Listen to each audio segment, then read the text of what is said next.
What's happening, Cowboy fans? This is Gen X Cowboy coming to you straight cut, no chaser.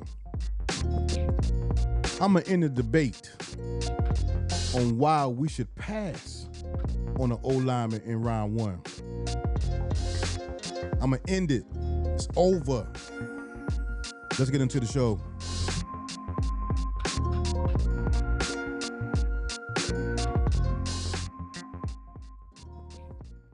What's up, family? This is Gen X Cowboy coming to you from Family First. Please like and subscribe to my channel. I plan to bring you guys some great content moving forward. But let's get into it. I have numbers and I have reasons why this is so important. I'm at the end of the debate today, and I'm going to tell you, after listening to this, if you still think we should take an O-lineman in the first round, you need to go see a doctor. All right? Now here it is. Let's get into it. First of all, 2 words, Klayton Adams. Klayton Adams is the offensive coordinator for the Cowboys, who came from the Arizona Cardinals last year. Now let me show you what he did for the Cardinals. Number 1, the Cardinals had 2,451 yards rushing this year. That put them number 7th in the league in rushing, all right? But their yards per carry, 5.29. That put them at number 5 in the league in rushing. Number 5 in carries. Now we know the offensive line just ain't about running the football, right? It's also about pass blocking. Now y'all check these pass blocking numbers out, right? And Arizona Cardinals allowed 30 sacks last year. That was 5th fewest sacks in the league. 5th fewest sacks in the league. But that's not the most important one, right? This is the most important one. Their pressure rate percentage was 21%. Guess what that is? That's lowest in the league. That's lowest in the league. Now he must have star players doing this, right? He has to have some star players that's helping him with these numbers. I'm talking about can't miss prospects, right? He has to. Let's look at some of the people that he got blocking for him and running the ball for him. Paris Johnson Jr., left tackle. Hajote Froholt as the center. How about Evan Brown? Evan Brown as a guard. How about Will Hernandez? Will Hernandez is tight. Yeah, he's a journeyman, but he's tight. But he ain't no can't miss prospect, right? And the last one, Jonah Williams. Jonah Williams, ladies and gentlemen.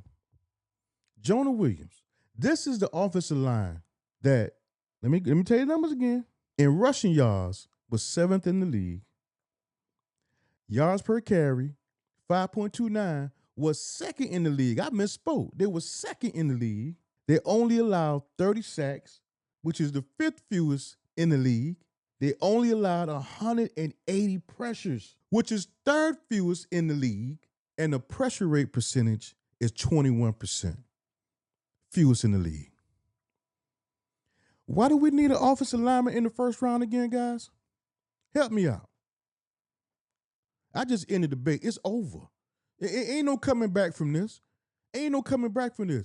We got a guy in Klayton Adams that's going to take our offensive line to another stratosphere. Now, have you ever heard of these guys? I'm pretty sure you've heard of them. You draft gurus. You know them now. You know them. But ain't none of them no can't miss prospect. Now, let's talk about our line. Let's talk about Tyler Smith. Last I checked out, Tyler Smith was an all-pro, right? Let's talk about Cooper Beebe. The potential of Cooper Beebe, everybody know who that is. How about Brock Hoffman? Everybody know who the bully is. He's a bully.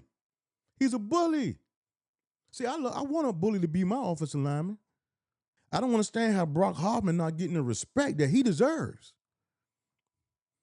Terrence Steele. Ain't Terrence Steele one of the best run blockers in the league?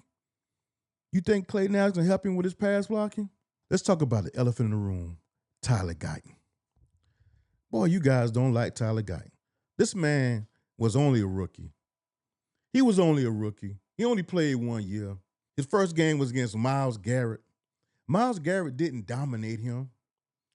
Myles Garrett didn't have 5 sacks, 7 pressures. No, he maintained Myles Garrett. But because later on in the year he had trouble with penalties, he had problems with all kinds of things, right? But he was solid.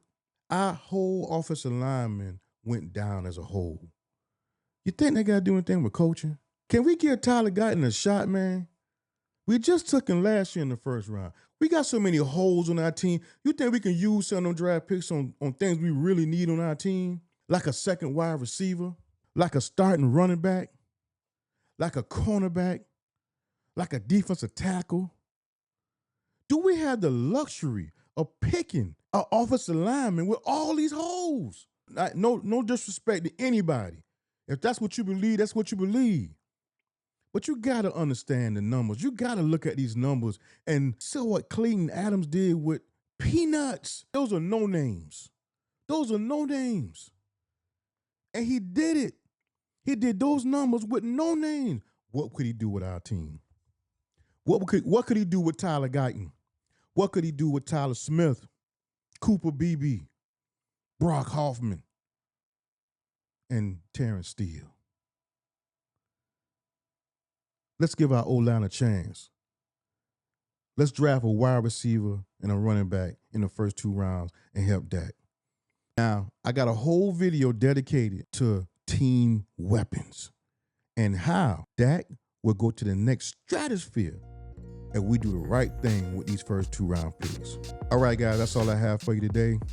I am Gen X Cowboy coming to you from Family First Sports. Please like and subscribe to my channel. I have more content coming out your way. Stay tuned for that team weapons video. It's going to give you some evidence of why Dak needs to get that second wide receiver and that running back. And I'm going to go all the way back to Troy Aikman days because I was there. And I'm going to show you how them weapons can take our team to the next stratosphere. Y'all stay up.